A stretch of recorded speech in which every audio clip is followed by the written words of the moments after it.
ദൈവത്തിന്റെ അശരീരികളായ സന്ദേശവാഹകരാണ് മാലാഖമാർ. മനുഷ്യരുടെ മുഖഛായ വ്യത്യസ്തമായിരിക്കുന്നതുപോലെ മാലാഖമാർക്ക് ശക്തി വ്യത്യസ്തമാണ്. വിശുദ്ധ ഗ്രന്ഥത്തിൽ ആകെ 3 റേഷു മാലാഖമാരുടെ പേരുകൾ മാത്രമേ രേഖപ്പെടുത്തിയിട്ടുള്ളൂ.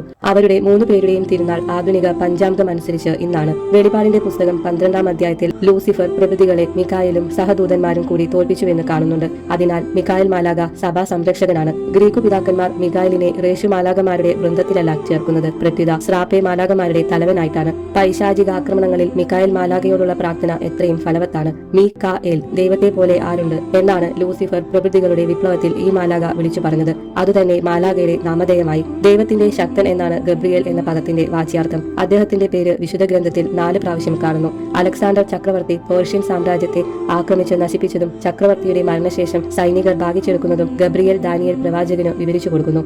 രക്ഷകന്റെ ജനനകാലം അതേ പ്രവാചകനെ അറിയിക്കുന്നു. സ്നാപകന്റെ ജനനം സക്രിയാസിനെയും രക്ഷകന്റെ അവതാരം മറിയത്തെയും മുൻകൂട്ടി അറിയിക്കുന്നു. മിഖായേൽ കഴിഞ്ഞാൽ അവരുടെ ദൃഷ്ടിയിൽ 1-ാം സ്ഥാനം ഗബ്രിയേലിനാണ്. ക്രിസ്തീയ പാരമ്പര്യമനുസരിച്ച് വിശുദ്ധ യൗസേപ്പിന്റെ സംശയങ്ങൾക്ക് നിവാരണം നൽകിയതും ഗത്സെമനിൽ കർത്താവിനെ ആശ്വസിപ്പിച്ചതും ഈ മാലാഖയാണ്. തപാൽ ഉദ്യോഗസ്ഥന്മാരുടെ മധ്യസ്ഥനാണ് വിശുദ്ധ ഗബ്രിയേൽ. ദൈവം സുഖപ്പെടുത്തിയെന്നാണ് റഫായേൽ സംജ്ഞയുടെ വാചാർത്ഥ്യം. ഗബായേലിന് തോബിത്ത് കടം കൊടുത്തിരുന്ന സംഖ്യ വാങ്ങിക്കാൻ മകൻ തോബിയാസിനെ അയച്ചപ്പോൾ സഹയാത്രികനായി ദൈവം അയച്ചുകൊടുത്ത മാലാഖ റഫായേലാണ്. അദ്ദേഹം തന്നെ ഇങ്ങനെ പ്രഖ്യാപിക്കുകയുണ്ടായി: കർത്താവിന്റെ മുമ്പിൽ നിൽക്കുന്ന 7 മാലാഖമാരിൽ ഒരാളായ റഫായേലാണ് ഞാൻ.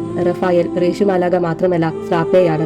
ബത്സേദായിലെ കുളത്തിൽ ഇടയ്ക്കിടയ്ക്ക് ഇറങ്ങി രോഗികളെ സുഖപ്പെടുത്തിയിരുന്നത് റഫായേലാണെന്നാണ് പാരമ്പര്യം.